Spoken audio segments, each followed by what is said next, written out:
द्वितीय विश्व युद्ध इतिहास का सबसे बड़ा और सबसे घातक युद्ध था, जिसमें 30 से ज़्यादा देश शामिल थे। 1939 में पोलैंड पर नाज़ी आक्रमण से शुरू हुआ ये युद्ध 6 खूनी सालों तक चला, जब तक कि मित्र राष्ट्रों ने 1945 में नाज़ी जर्मनी, जापान और इटली की धुरी शक्तियों को नहीं हरा दिया।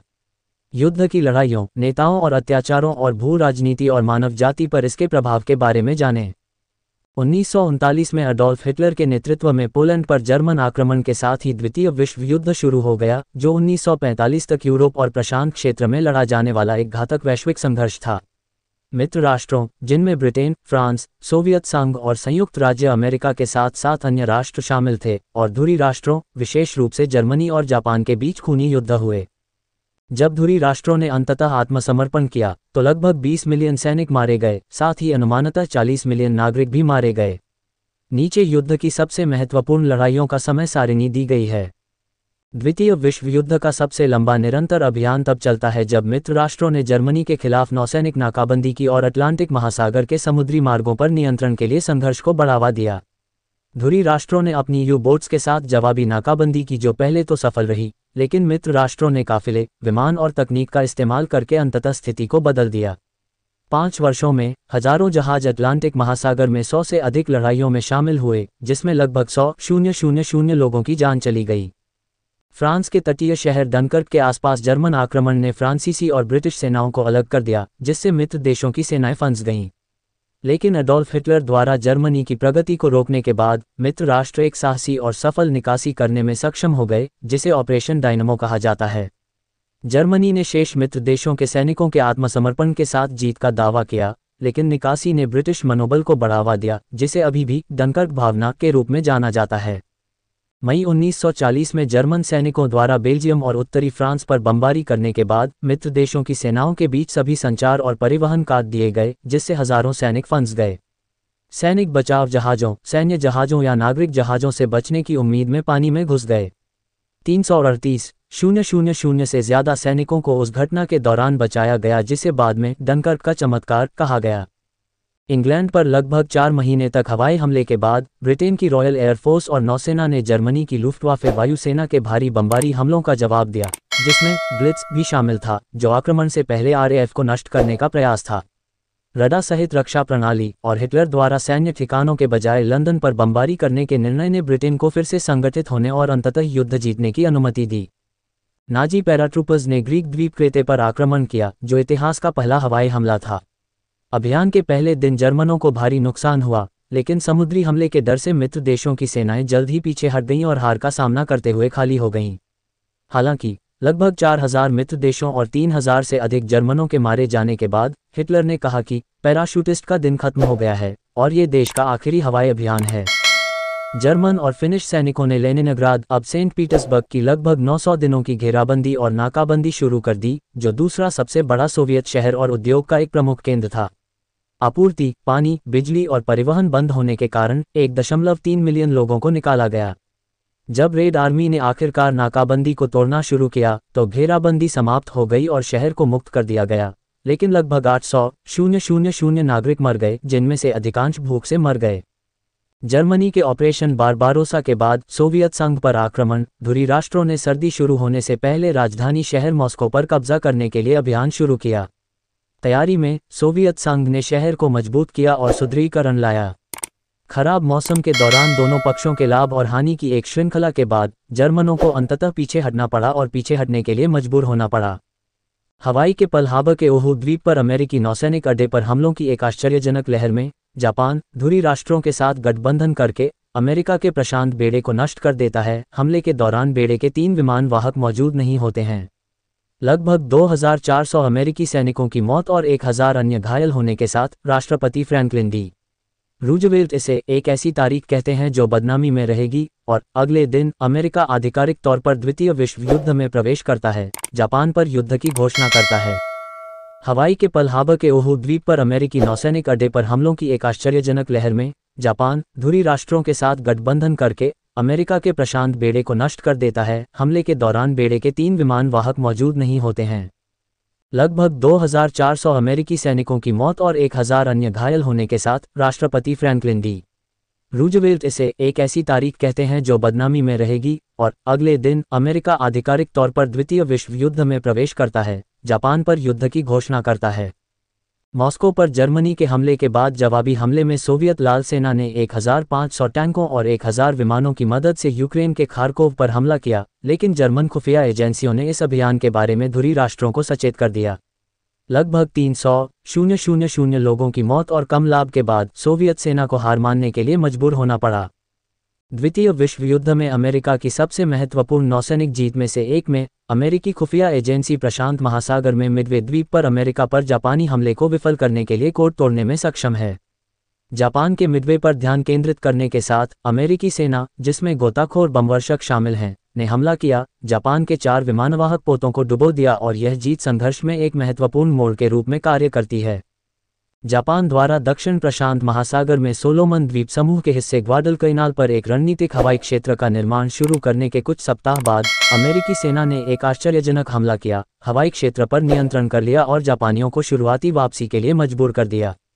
लेकिन सुदृढ़ीकरण के आने के साथ हाथापाई जंगल की लड़ाई शुरू हो गई और जापान को 6 महीने बाद आखिरकार पीछे हटना पड़ा, जिसमें 31,000 लोग हताहत हुए और 38 जहाज़ों का नुकसान हुआ। मित्र राष्ट्रों ने 29 जहाज़ और 7,100 सैनिक खो दिए।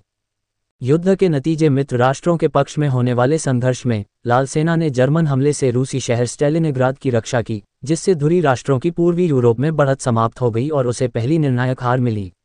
युद्ध की सबसे लंबी, सबसे बड़ी और सबसे घातक लड़ाइयों में से एक, ये लगभग 2 मिलियन हताहतों के साथ समाप्त होती है, जिसमें नागरिक भी शामिल हैं। क्रूर सर्दियों के मौसम और रूसी नाकाबंदी के कारण कई जर्मन भूख से मर जाते हैं।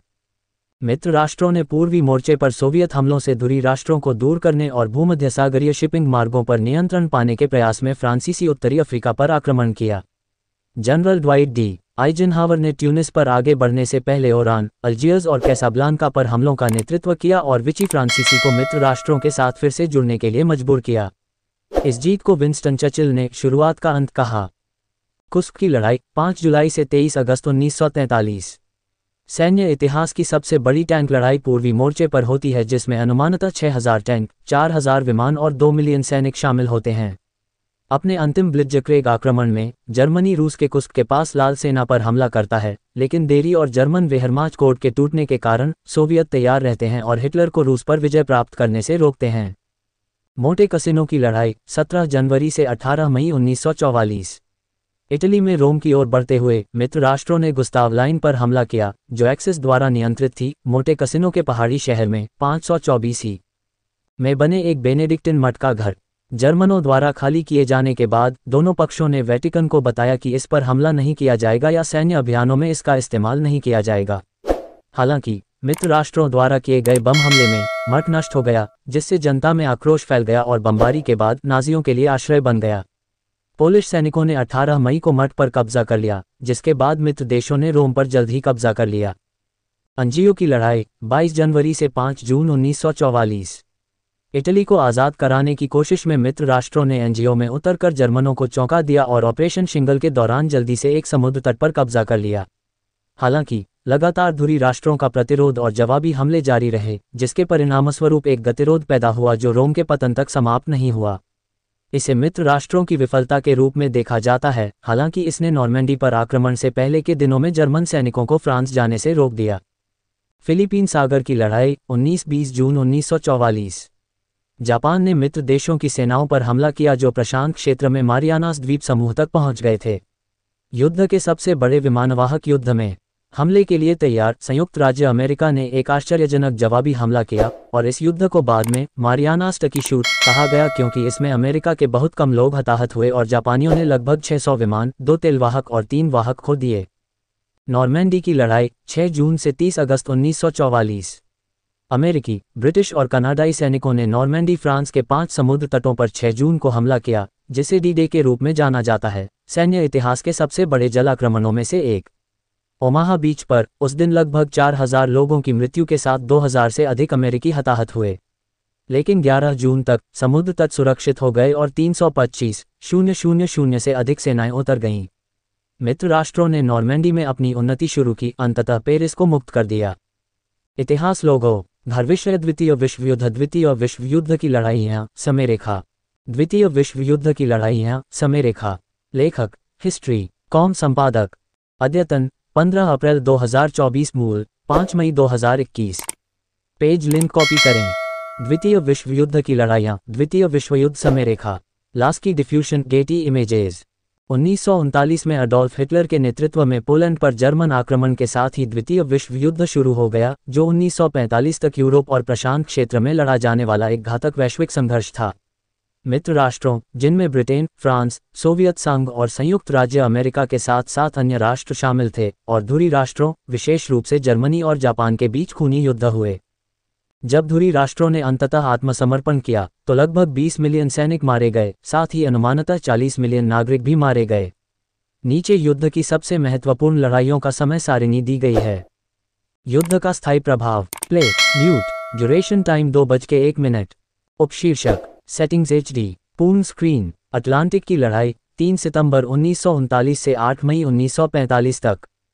द्वितीय विश्व युद्ध का सबसे लंबा निरंतर अभियान तब चलता है जब मित्र राष्ट्रों ने जर्मनी के खिलाफ नौसैनिक नाकाबंदी की और अटलांटिक महासागर के समुद्री मार्गों पर नियंत्रण के लिए संघर्ष को बढ़ावा दिया। धुरी राष्ट्रों ने अपनी यू-बोट्स के साथ जवाबी नाकाबंदी की, जो पहले तो सफल रही, लेकिन मित्र राष्ट्रों ने काफिले, विमान और तकनीक का इस्तेमाल करके अंततः स्थिति को बदल दिया।